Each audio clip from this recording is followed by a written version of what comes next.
Dear student, आज हम लोग ऑसिलेशन का बेसिक कॉन्सेप्ट पढ़ेंगे। इसके लिए सबसे पहले हम लोग पीरियोडिक मोशन के बारे में जाने। Any motion that repeats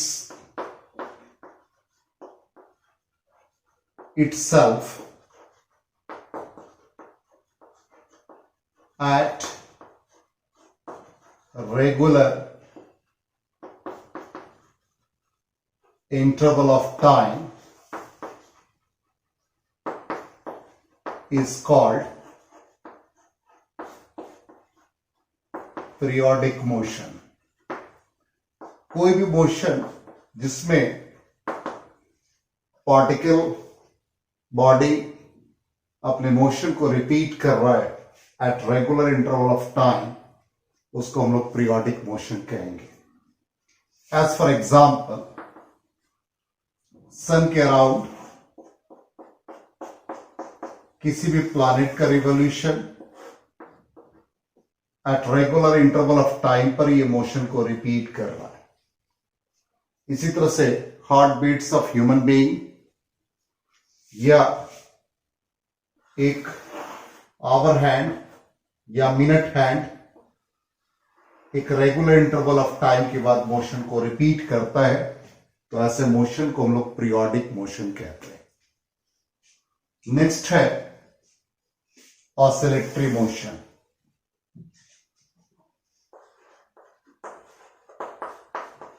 Oscillatory motion, if a body moves to and fro about its mean position, then the motion is said to be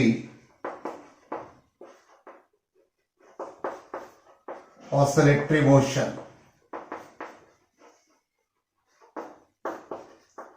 अब इसके बहुत सारे एग्जाम्पल हो सकते हैं। एक स्विंग मशीन का निडल का मूवमेंट अप एंड डाउन,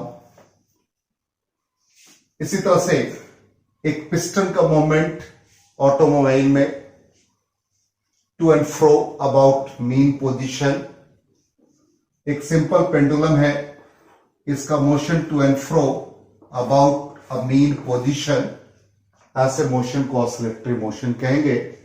लेकिन ये जो मोशन कन्फाइंड होगा within mean position, suppose ये मीन पोजीशन के राइट एक एम्पलीट्यूड ए है, तो लेफ्ट में भी इसका एम्पलीट्यूड सेम होना चाहिए, तो ऐसे मोशन को ऑसिलेटरी मोशन कहेंगे।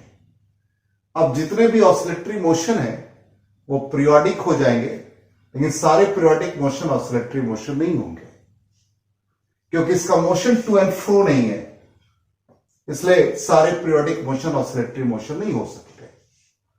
अब यहां पर ये हम लोगों ने बेसिक सीखा, तो पीरियोडिक मोशन को एक फंक्शन से रिप्रेजेंट करते हैं जिसको हम लोग पीरियोडिक फंक्शन कहते हैं।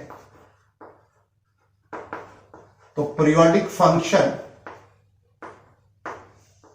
Any function that repeats itself at regular interval of time, as for example y is equal to suppose a sin omega t, या सिंपल sin omega t लेंगे, y is equal to cos omega t। अब इसका graphical representation देखें तो sign का graph ऐसा है, इसका मतलब इसका एम्पलीट्यूड 1 है, और ये एम्पलीट्यूड 1 के अबाउट ही इसका मोशन है। कहने का मतलब ये 0 पाई 2 पाई 2 पाई के बाद ये मोशन को रिपीट कर रहा है। इसलिए मैथमेटिकली हम लोग इसको sine 2 pi plus theta sine theta लिखते हैं। इसका मतलब 2 पाई प्लस थीटा, 2 पाई के बाद इसका मोशन रिपीट हो रहा है। वहां से cos 2 pi plus theta cos theta, 2 पाई के बाद इसका मोशन रिपीट हो रहा है। अब यहां पर यह भी क्वेश्चन राइज हो सकता है कि जैसे ये यहां से यहां तक का टाइम सपोज टी, तो ये 2 पाई प्लस थीटा एंगल के फॉर्म में लिखा, इसका मतलब टी के बाद भी मोशन रिपीट होगा। अब इसको हम लोग एक मैथमेटिकल इक्वेशन से जान लें कि फंक्शन कैसे रिपीट हो रहा है। जैसे फंक्शन टाइम के रिस्पेक्ट में लिखा तो साइन ओमेगा टी लिखा, इसका मतलब टी के बाद ये रिपीट हो रहा है। It means T plus T function जो होगा वो साइन ओमेगा टी होना चाहिए, तभी तो ये हम लोग समझेंगे कि इसके बाद ये रिपीट हो रहा है। इसका मतलब ये है, या इसको आप ऐसे लिख दें टी प्लस टी, और इसको हम लोग प्रूफ कर दें कि ये दोनों इक्वल होना चाहिए। इसका मतलब F T must be equal to F T plus T. अब इसको हम लोग चेक करें, suppose F T plus T हम लिख रहे हैं, जो कि sine omega T plus T है। तो साइन ओमेगा का value 2 pi by T, T plus T, sine 2 pi by T into T plus 2 pi by T into T. अब इसको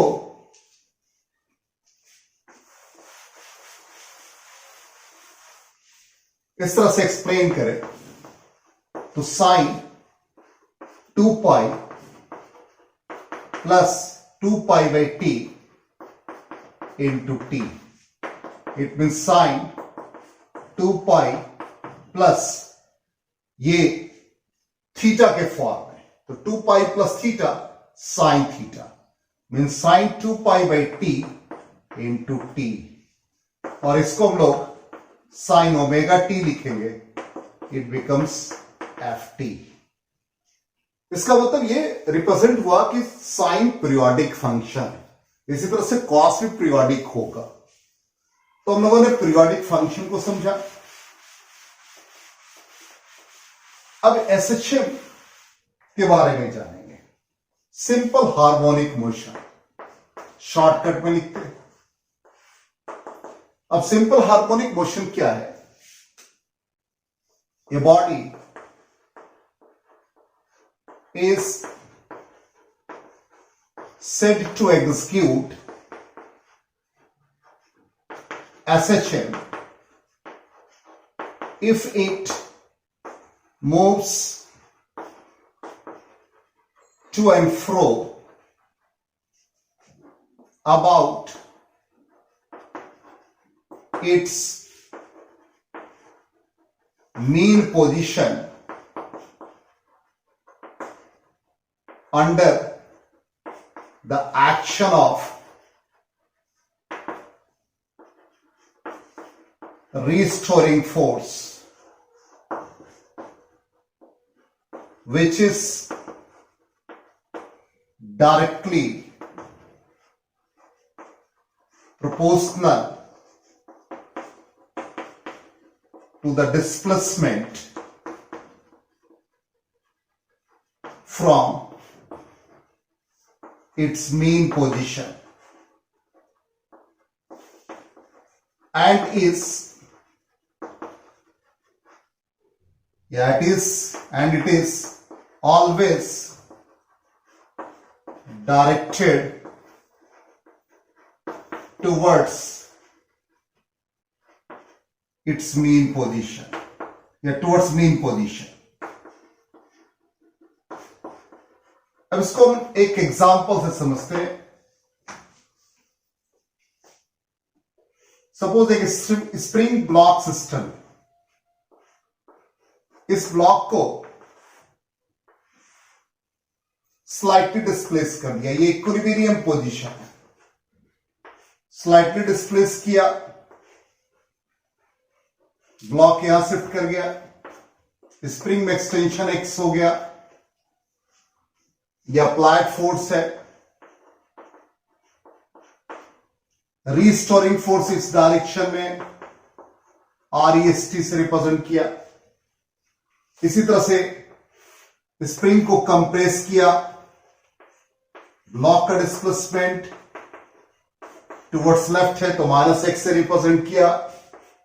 अप्लाइड फोर्स इस डायरेक्शन में लगा, रीस्टोरिंग फोर्स इस direction में लगा। तो हर कंडीशन में रीस्टोरिंग फोर्स का डायरेक्शन टुवर्ड्स मीन पोजीशन है।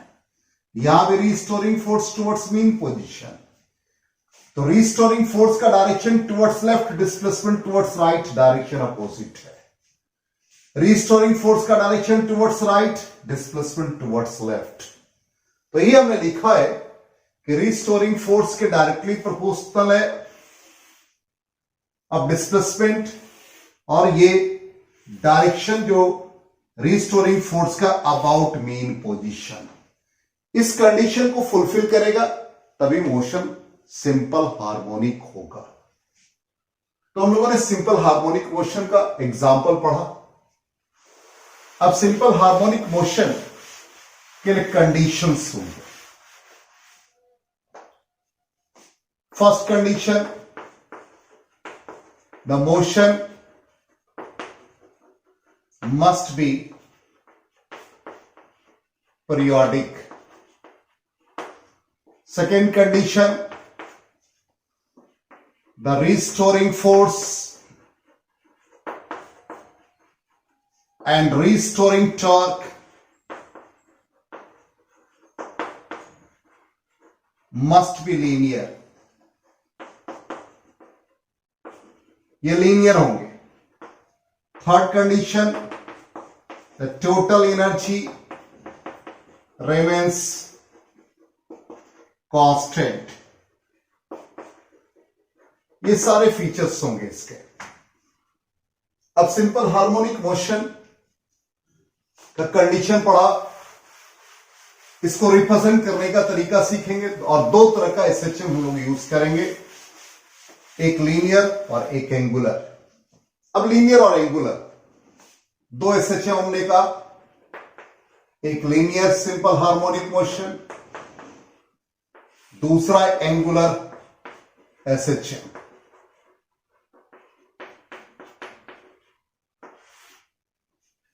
लीनियर SHM के लिए force must be directly proportional to displacement, अभी हम लोगों ने देखा, but in opposite direction. Angular SHM के लिए torque directly proportional to angular displacement, direction opposite. यहां पर स्प्रिंग फैक्टर K लगेगा, यहां पर टॉर्सनल कांस्टेंट C यूज करेंगे। फोर्स को मास इनटू एक्सेलरेशन इस फॉर्म में लिखेंगे। टॉर्क को I अल्फा, तो d square theta by dt square, d square x by dt square minus k by m into X, d square theta by dt square minus C I by I theta. और इसको एक standard SHM के equation से compare करेंगे। Minus omega square X, then omega square is equal to k by M, और इससे time period omega को 2 pi by T लिख दिया, तो time period becomes 2 pi under root m by k। इसको भी कंपेयर करेंगे स्टैंडर्ड SHM से, तो d square theta by dt square minus omega square theta, इससे भी टाइम पीरियड निकालेंगे तो 2 pi under root I by C हो जाएगा। तो इसका मतलब ये स्टैंडर्ड SHM को रिप्रेजेंट करेगा, लीनियर SHM और एंगुलर SHM इसको रिप्रेजेंट करेगा। अब ये SHM को क्यों रिप्रेजेंट करता है, इसका रीजन हम लोग जानेंगे, इसके सॉल्यूशंस के बारे में जानेंगे।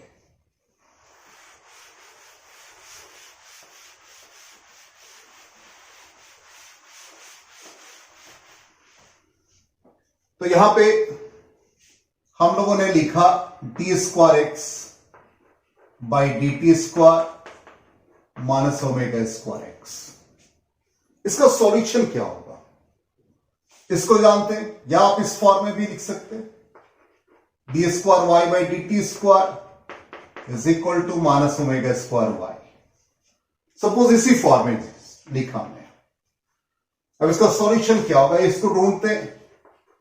तो D square Y by D T square minus omega square Y है, तो दोनों तरफ 2y dy by D T से मल्टीप्लाई कर दे। यहां भी 2y dy by D T से मल्टीप्लाई कर दे। अब यहां पे इसको इस फॉर्म में लिख सकते हैं, D by D T dy by D T का होल स्क्वायर।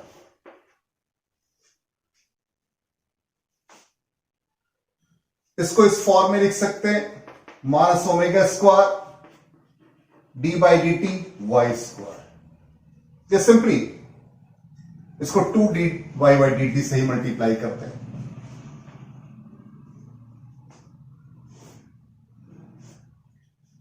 अब इसका डिफरेंशिएशन यदि करते हैं तो ये 2dy बाई डी टी को रिप्रेजेंट करेगा। फिर इस टर्म का differentiation d square Y by D T square. इसको डिफरेंशिएट करें तो 2y को रिप्रेजेंट करेगा, और फिर y का डिफरेंशिएशन करेंगे तो dy बाई डी टी को रिप्रेजेंट करेगा। इंटीग्रेटिंग बोथ साइड्स, तो it becomes dy by D T whole square minus omega square y square plus constant of integration c। अब इस c का वैल्यू हम लोग को फाइंड करना है। तो जैसे हम लोगों ने स्प्रिंग पेंडुलम के केस में भी दिखा, स्प्रिंग ब्लॉक सिस्टम में भी, कि जहां पर इसका मैक्सिमम डिस्प्लेसमेंट होगा वेलोसिटी वहां पे 0 होगा। तो at y is equal to a velocity becomes 0। ये इक्वेशन 1 में सब्स्टिट्यूट कर दे, तो equation 1 becomes dy by D t, v को रिप्रेजेंट कर रहा 0, minus omega square a square plus c, then constant of integration becomes omega square a square.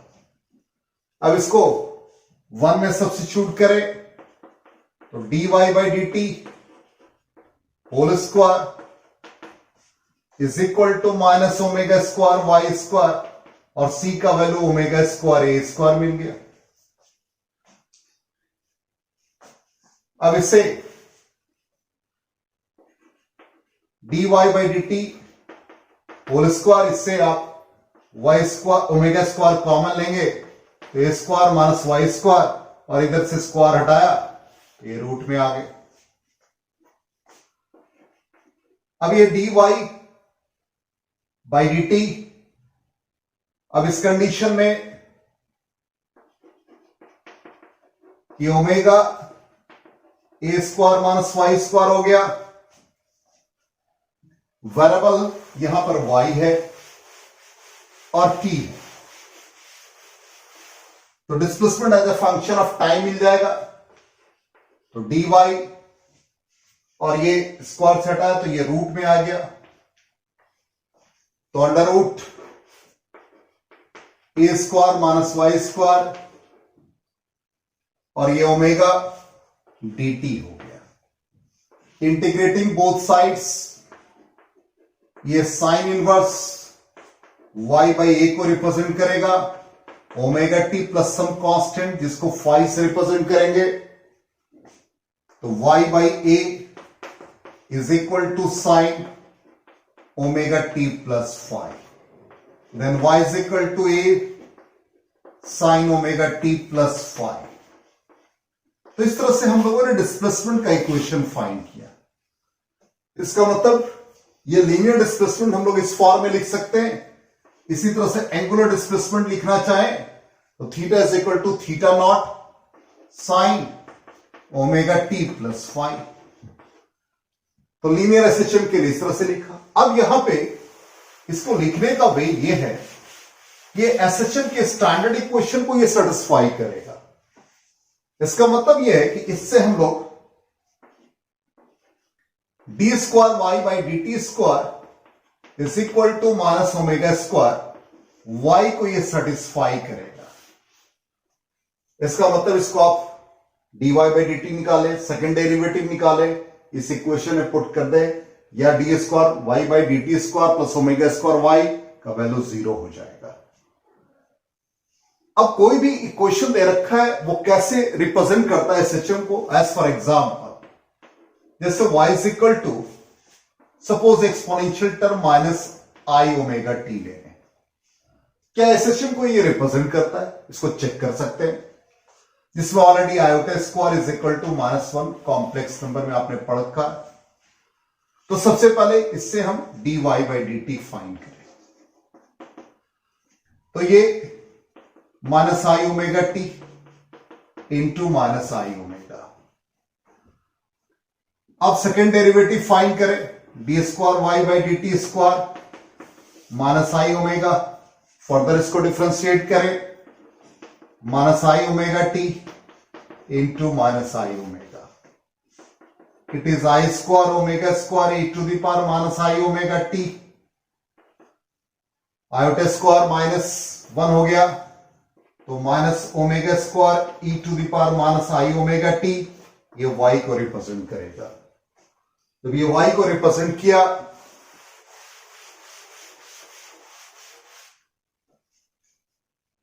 तो D square Y by D T square is equal to minus omega square y, SHM को represent कर रहा है, इसका मतलब this equation represents SHM. तो इस तरह से हम लोग एसएचएम के इक्वेशन को देखा, और कौन कौन से इक्वेशन, कौन कौन से फंक्शन सिंपल हार्मोनिक मोशन को रिप्रेजेंट कर सकते हैं। तो स्टैंडर्ड डिस्प्लेसमेंट का ये इक्वेशन हुआ, A sine omega T plus five, जिसमें y डिस्प्लेसमेंट को रिप्रेजेंट करेगा, ए एम्पलीट्यूड को रिप्रेजेंट करेगा, ओमेगा जो 2 पाई बाई टी है या 2 पाई न्यू, ये एंगुलर फ्रीक्वेंसी को रिप्रेजेंट करेगा।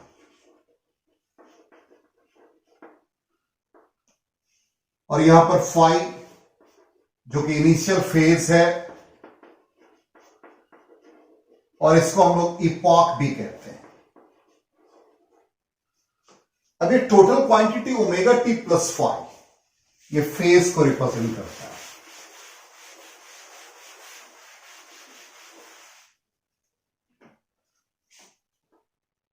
तो ओमेगा टी प्लस फाइव हमने कहा फेज को रिप्रेजेंट करता है।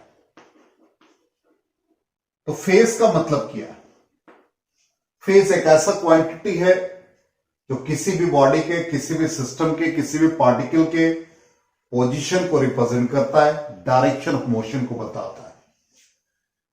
इसका मतलब phase of an oscillating system gives its position and direction of motion.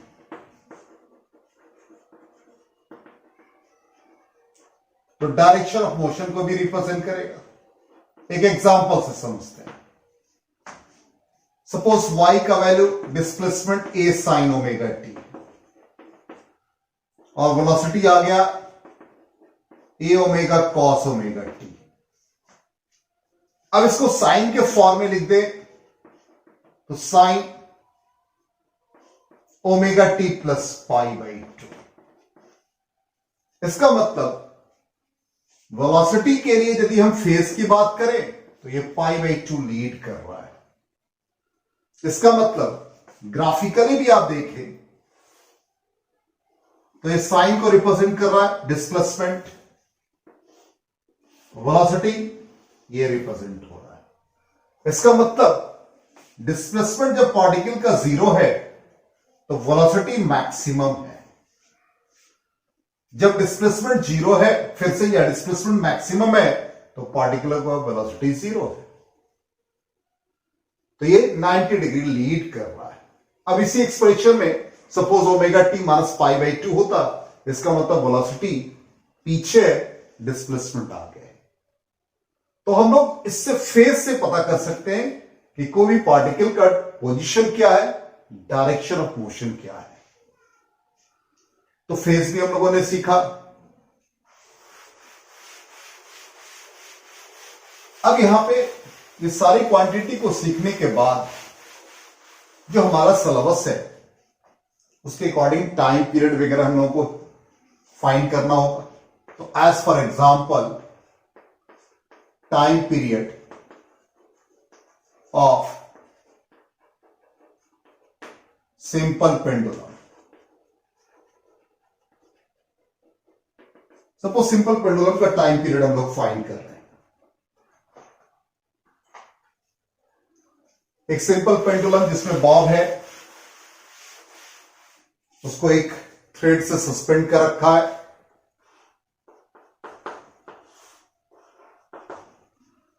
ये इसका angular displacement theta, tension in the string T, weight mg। अब इसके कंपोनेंट देखिए कौन सा कंपोनेंट एक्ट करता है। तो सबसे पहले ये एंगुलर रेसेशन का एग्जांपल है। यहां पर वेलोसिटी 0 है और एक्सेलरेशन मैक्सिमम है। रीस्टोरिंग फोर्स का डायरेक्शन ये है। इसका मतलब है रीस्टोरिंग फोर्स और रीस्टोरिंग टॉर्क चाहिए। अब रीस्टोरिंग निकालने में दिक्कत आ रही है तो सबसे बेस्ट मेथड है आप यहां से फोर्स पर एक परपेंडिकुलर डिस्टेंस मेजर कर लें। अब OA length of the string है,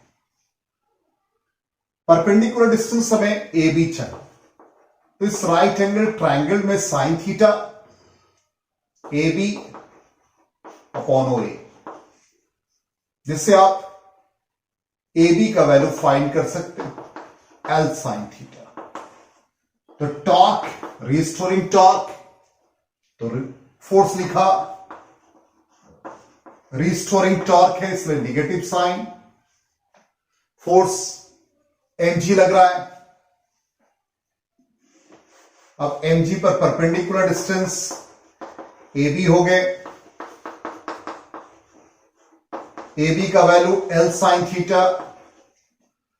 और एक सिंपल हार्मोनिक मोशन है जिसका एम्पलीट्यूड ऑफ ऑसिलेशन स्मॉलर होगा, mean sine theta approximately theta, जिसको हम लोग रेडियन में लिखते हैं तो mgl थीटा हो गया। टॉर्क I अल्फा, तो I alpha is equal to minus mgl theta, then alpha is equal to minus mgl by I theta. अब मोमेंट ऑफ इनर्शिया I हम लोग कैसे मेजर करें। यदि इस पेंडुलम का मोशन देखें तो कंप्लीट यदि मोशन देखें तो एक सर्कुलर पाथ को फॉलो कर रहा है। इसका मतलब मोमेंट ऑफ इनर्शिया हम लोग ml स्क्वायर ले लेंगे। तो I is equal to ml square alpha minus mgl ml square theta, तो alpha is equal to minus g by L theta. इसको कंपेयर कर दे स्टैंडर्ड SHM के इक्वेशन से, तो इससे हम लोगों को ओमेगा का वैल्यू मिल जाएगा, omega root g by L, then time period becomes 2 pi under root L by G. अब इसमें ये क्वेश्चन अराइज होता है कि एंगल स्मॉलर है, तो इस कंडीशन में टाइम पीरियड हम लोगों ने ये फाइंड किया। यदि एंगल लार्जर होगा तो क्या होगा, तब उस कंडीशन में मोशन हम लोग का ऑसिलेटरी हो जाएगा। इसको आप ऐसे समझ सकते हैं कि ये पेंडुलम का इनिशियल जो हम लोगों ने एंगुलर डिस्प्लेसमेंट थीटा लिया, अब ये एंगुलर डिस्प्लेसमेंट थीटा नॉट जो कि इससे काफी लार्जर है। It means if sine theta not equal to theta, then motion will be oscillatory। तो मोशन ऑसिलेटरी होगा। तब उस कंडीशन में टाइम पीरियड क्या होगा, तो साइन थीटा का एक्सपेंशन होगा, जिसको हम लोग सॉल्व करेंगे 1 plus theta naught square by 16 and so on. Highest term को हम लोग नेग्लेक्ट कर रहे थे, तो उस कंडीशन में टाइम पीरियड ऑसिलेटरी मोशन के लिए यूज करेंगे, और सिंपल हार्मोनिक होगा तो ये यूज करेंगे। तो इस तरह से टाइम पीरियड आप स्प्रिंग पेंडुलम का भी मेजर कर सकते हैं, कंपाउंड पेंडुलम का भी, टॉर्सनल पेंडुलम का भी। अब ये रिजिड बॉडी के रिस्पेक्ट में होगा तो ये कंपाउंड पेंडुलम हो जाएगा। अब हमारा सिलेबस में है फ्री ऑसिलेशन। क्या मीनिंग है फ्री ऑसिलेशन? यदि किसी भी बॉडी को हम ऑसिलेट करने के लिए फ्रीली छोड़ दें, क्या if a body capable of oscillation let to free itself, it executes SHM with its own frequency, then the motion is said to be free oscillatory. और उसका जो फ्रीक्वेंसी ऑफ ऑसिलेशन, जो टाइम पीरियड है linear SHM का, ये हमने आपको major करके बताया। इसका नेचुरल फ्रीक्वेंसी ये आ जाएगा 1/2 पाई अंडर रूट k/m। इस फ्रीक्वेंसी से ऑसिलेट करेगा। अब यदि इसमें कंडीशन ये आ जाए कि किसी तरह का डेसिपेटिव फोर्स एक्ट नहीं करेगा, तो ऐसे मोशन को हम लोग, या ऐसे ऑसिलेशन को अनडैम्प्ड ऑसिलेशन कहते हैं, जिसमें फ्रीक्वेंसी या amplitude of oscillation remain same, कहीं भी एम्पलीट्यूड चेंज नहीं कर रहा है, ये अनडैम्प्ड ऑसिलेशन कहलाएगा। लेकिन ये कंडीशन तभी होगा कि जितने भी डेसिपेटिव फोर्सेस है, like viscous force, frictional force, जो मोशन को अपोज करते हैं, वो एब्सेंट हो, तभी इस कंडीशन को फुलफिल करेगा। तो हमारा नेक्स्ट टॉपिक होगा damped oscillation and forced oscillation. Thank you and good bye.